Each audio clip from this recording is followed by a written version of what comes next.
চিটাগংয়ের সব সামুদ্রিক মাছে আজকে আপনাদের সাথে শেয়ার করব। তো আমি আসছি আজকে মাছ কেনার জন্য। তো শুরুতেই আসলাম একটা মাছের দোকানে, আর মাছের দোকানে এসে দেখি সব সামুদ্রিক মাছ।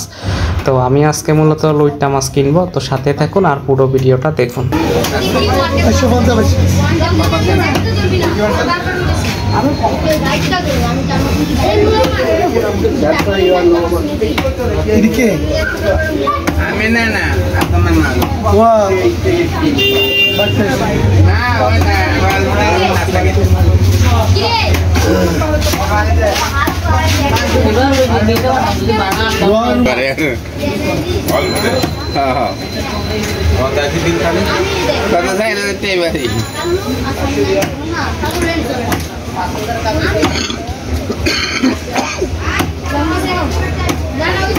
ইলিশ মাছ খাইলে স্নান করে নিচে খাইলে তো আরো বিল বেশি হয়ে ভাত খেতেন না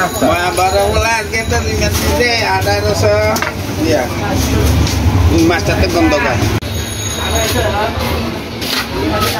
ইলিশ মাছ